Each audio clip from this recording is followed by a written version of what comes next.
સરકાર દ્વારા ખેડૂતોને જે સહાય આપવામાં આવે છે એમાં મોટાભાગના ખેડૂતોને સીધો નાણાકીય લાભ થાય એવી સહાયમાં વધુ રસ હોય છે. પીએમ કિસાનના હપ્તાની વાત હોય કે ટ્રેક્ટર, રોટોવેટર, પ્લાવ સહિતના સાધનોમાં જ્યારે આપણે ખરીદી કરીએ ત્યારે જે નાણાકીય સહાય મળતી હોય છે એની વાત હોય. પણ આજે આપણે એવી સહાયની વાત કરશું જે જમીન સુધારવા માટે મળે છે. મોટાભાગના ખેડૂતોને આ પ્રકારની સહાયમાં એટલો બધો રસ હોતો નથી, પણ જમીન જે છે એ આપણી ખેતીનો મુખ્ય પાયો છે. જમીન સુધારવા માટે પણ ગુજરાતના ખેડૂતોને સરકારની અલગ અલગ પ્રકારની સહાય મળે છે. અને આ બજેટ જે જાહેર થયું છે હાલમાં એમાં પણ જે જમીન સુધારણા માટે નવી જાહેરાતો થઈ છે. તો ગુજરાતના ખેડૂતોને જમીન સુધારણા માટે જે સહાય મળે છે એ મુદ્દાને સરળતાથી સમજવાનો પ્રયાસ આપણે યોજના એનાલિસિસના આ એપિસોડમાં કરીશું. પ્રસ્તુત કરતા કૃષિ પ્રગતિ, ગુજરાત સરકારની ખેડૂતો માટેની ઓફિશિયલ મોબાઈલ એપ. આપણા ગુજરાતમાં ખેતીની જમીનમાં ઓર્ગેનિક કાર્બનનું પ્રમાણ ખૂબ જ ચિંતાજનક છે. ખેતીમાં ઉત્પાદનમાં ઓર્ગેનિક કાર્બન એક મહત્ત્વનો ભાગ ભજવે છે.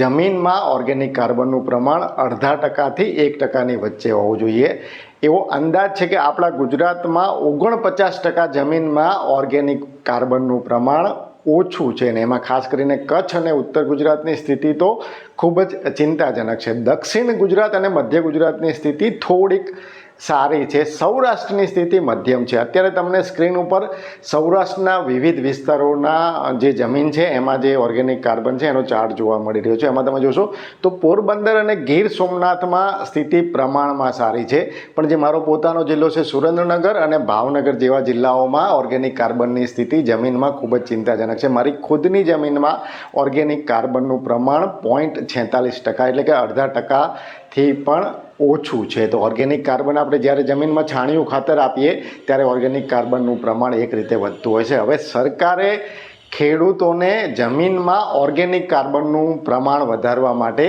એક નવી નાણાકીય જોગવાઈ કરી છે.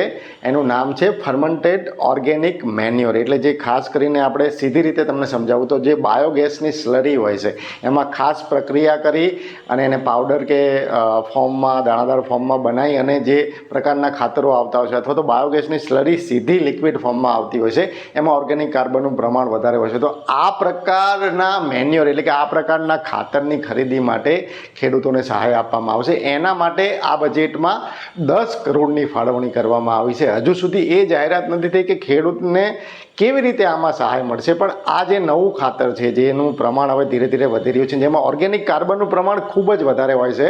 તો ઓર્ગેનિક બજેટમાં પણ સરકારે લખ્યું છે કે ગુજરાતની જમીનમાં ઓર્ગેનિક કાર્બનનું પ્રમાણ વધે એ માટે FOM એટલે કે ફર્મેન્ટેડ ઓર્ગેનિક મેન્યોર ની વપરાશ માટે ખેડૂતોને પ્રોત્સાહિત કરવામાં આવશે, એટલે કે એમને નાણાકીય સહાય આપવામાં આવશે.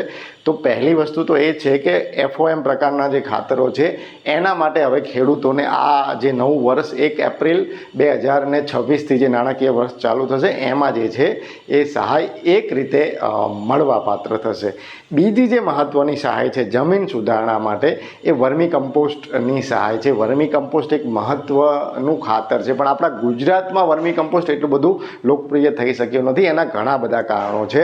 તો આપણે વર્મી કમ્પોસ્ટ સહાયની વાત કરીએ તો વર્મી કમ્પોસ્ટની ખરીદીમાં અલગ અલગ વર્મી કમ્પોસ્ટ નું જે યુનિટ છે, વર્મી કમ્પોસ્ટનું ઉત્પાદન ખેડૂતે જાતે કરવું હોય તો અલગ અલગ પ્રકારે સહાય મળે છે.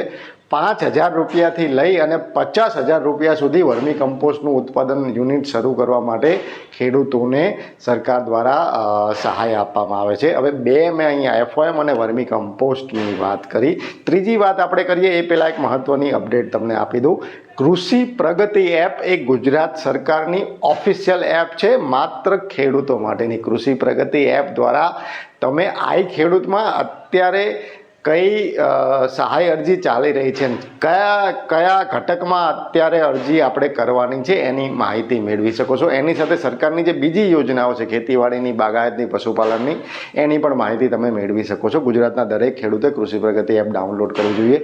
કૃષિ પ્રગતિ એપની લિંક મેં ડિસ્ક્રિપ્શન અને કોમેન્ટમાં એક રીતે આપેલી છે.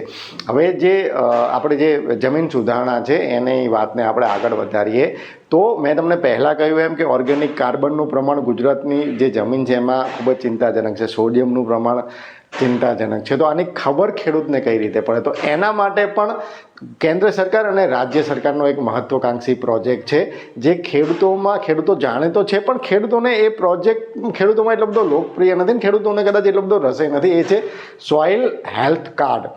સરકાર નિઃશુલ્ક રીતે ખેડૂતોને એમની જમીનનું પરીક્ષણ કરી આપે છે અને એમની જમીનમાં જે નાઇટ્રોજન, ફોસ્ફરસ, પોટાશ સહિતના જે 12 જેટલા તત્વો છે એનું પ્રમાણ કેટલું છે, એની સાથે પીએચ લેવલ, સારનું પ્રમાણ કેટલું છે, એ બધી ચકાસણી ખેડૂતોને નિઃશુલ્ક કરી આપે છે. આના માટે આપણા ગુજરાતમાં સરકારની પણ લેબોરેટરીઓ છે અને ખાનગી ધોરણે પણ ઘણી બધી લેબોરેટરી શરૂ થઈ છે. તો એમાં ખેડૂતોને નિઃશુલ્ક રીતે સોઇલ હેલ્થ કાર્ડ આપવામાં આવે છે.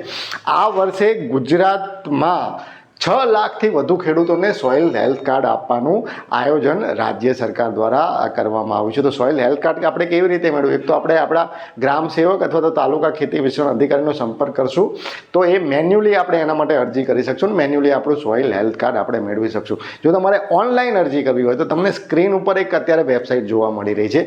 એ વેબસાઇટમાં ઉપર તમે લોગિન કરશો, ન્યૂ યુઝર તરીકે રજીસ્ટર થશો, તમારી ખેતીની અને જે તમારા આધાર કાર્ડ સહિતના પુરાવા ત્યાં આપશો તો એના દ્વારા પણ તમે સોઇલ હેલ્થ કાર્ડ માટે અરજી કરી શકશો. પછી તમારા વિસ્તારના જે કૃષિ અધિકારી છે એ તમારો સંપર્ક કરીને તમારા ખેતરનો નમૂનો લેશે અને એ જે નમૂનો છે એ આ વેબસાઇટ ઉપરથી જ તમે થોડા સમય પછી ડાઉનલોડ પણ કરી શકશો. તો સોઇલ હેલ્થ કાર્ડ જે છે એ એટલા માટે મહત્ત્વની વસ્તુ છે કે ખરેખર જ્યારે આપણે માંદા પડ્યા હોય તો આપણા શરીરમાં શું રોગ છે એના માટે આપણે આપણું પરીક્ષણ કરાવતા હોઈએ છીએ.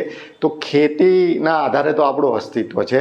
તો સોઇલ હેલ્થ કાર્ડ જો નિઃશુલ્ક થઈ રહ્યું હોય તો મારી દ્રષ્ટિએ ગુજરાતના દરેક ખેડૂતે આનો લાભ લેવો જોઈએ અને નિયમિત રીતે દર 2 કે 3 વર્ષે પોતાની જમીનનું જે ચકાસણી છે, જે પૃથ્થકરણ છે એ કરાવવું જોઈએ ને એના આધારે જે પોષક તત્વો ખૂટે છે એ જમીનમાં ઉમેરવા જોઈએ ને એના માટે જે સરકારની આ FOM યોજના છે, વર્મી કમ્પોસ્ટ યોજના છે, અથવા તો જે આગળના એપિસોડમાં આપણે પ્રાકૃતિક કૃષિની યોજનાઓની વાત કરી હતી, તો એ બધી યોજનાઓનો લાભ લઈ અને આપણે જમીન જે છે એ સુધારવા માટે પ્રયાસ કરવા જોઈએ. તો આ વિડીયો અંગેના તમારા અભિપ્રાય મને કોમેન્ટમાં જણાવજો. હાલ બસ આટલું જ. ફરી ઝડપથી મળીશું નવા વિષય સાથે. જોડાયેલા રહો એગ્રી સાયન્સ સાથે. જય કિસાન.